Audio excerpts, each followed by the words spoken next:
Ya, saudara, koalisi pendukung Prabowo ini mulai membicarakan jatah menteri di kabinet selanjutnya. Padahal KPU juga belum mengumumkan hasil resmi pemenang Pilpres. Kalau berbicara soal hal ini, memang bagi-bagi jatah kursi menteri lumrah dilakukan oleh presiden dan juga wakil presiden terpilih sebagai persiapan begitu untuk melanjutkan tongkat pemerintahan. Kita bahas soal koalisi Prabowo yang mulai bicara jatah menteri bersama dengan pengamat politik SMRC, Mas Saidiman Ahmad yang telah bergabung bersama kami di Kompas Malam. Salam sehat, Mas Saidiman.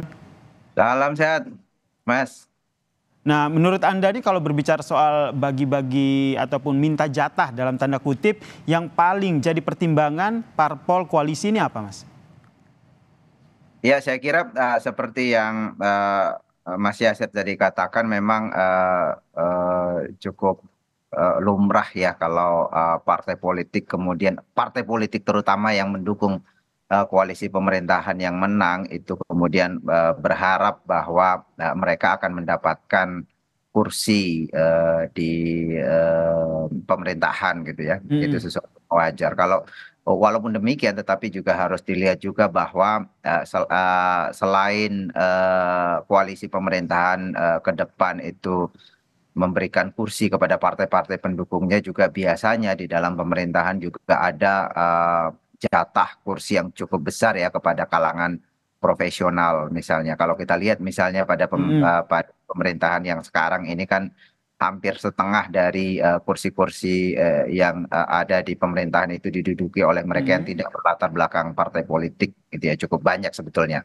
Oke. 16 hingga 18. Tetapi pada intinya adalah bahwa itu cukup wajar jika kemudian yang disebut sebagai koalisi pendukung pemerintahan itu bukan hanya sekedar dukungan dari partai-partai di parlemen, tetapi itu ada wujudnya di dalam kursi-kursi di kementerian atau di kabinet yang akan datang. Jadi saya kira itu. Nah, Posisi terkait tawarnya seperti apa mereka nanti?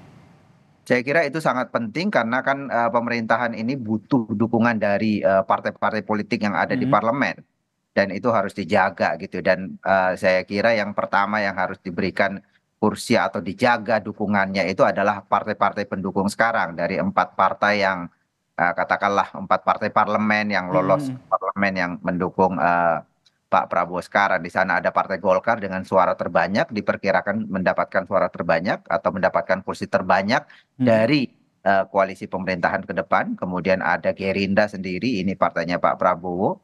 Kemudian ada Demokrat dan PAN yang memperoleh suara hampir sama, sekitar 7-8%. Jadi saya kira itu yang akan diperhatikan yang pertama kali karena ini adalah pendukung utama pemerintahan ke depan. Mm-mm.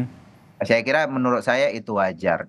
Nah, terkait dengan Golkar tadi, saya kira kalau kemudian muncul angka 5 kursi, sebetulnya tidak terlalu jauh berbeda dengan apa yang diperoleh Golkar sekarang di pemerintahan Pak Jokowi. Ada 4 kursi, bahkan Golkar ini saya kira paling istimewa di pemerintahan Pak Jokowi. Mereka bukan hanya mendapatkan kursi salah satu yang terbanyak Mm-mm. selain PDIP atau sama kursinya, tetapi juga mendapatkan posisi yang strategis. Dua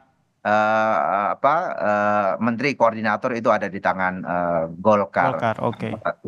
Mas Ediman, yang Anda lihat nanti kalau berbicara soal tadi ada proporsional profesional, kemudian nanti ada jatah dari partai politik. Nanti para partai politik ini, partai politik parpol koalisi ini akan mengincar yang mana? Komposisi jumlahnya, yang penting lebih banyak jumlahnya, atau mereka ada posisi strategis yang diincar di jabatan menteri ini? Saya kira dua-duanya ya, dua-duanya posisi-posisi strategis juga penting buat mereka gitu ya. Mm-mm. Itu juga akan diincar. Tetapi saya kira ya pemerintahan ke depan itu akan menimbang dua hal. Yang pertama adalah dukungan politik dari partai-partai politik. Yang kedua adalah kesuksesan pemerintahan. Mm. Apalagi ke depan ini kan adalah pemerintahan periode pertama dari Pak Prabowo gitu ya. Dia butuh sukses di periode pertama ini kalau kemudian punya bayangan akan kembali maju di periode kedua. Dia harus membuktikan. Jadi ada tarik menarik di sini antara Mm-mm. dukungan dari parlemen dan dukungan publik.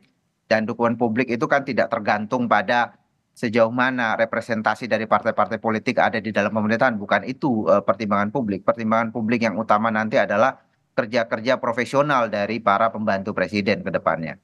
Oke, ini menarik. Kita lihat bagaimana komposisi profesional dan juga menteri dari jatah partai politik ini. Nah, yang menjadi pertimbangan dari partai politik untuk yang masuk dalam koalisi Prabowo Gibran ini, mereka nanti akan lebih mengincar yang mana? Bisa tidak dalam komposisinya mereka merekomendasikan profesional, tapi memang berasal dari kader partai mereka?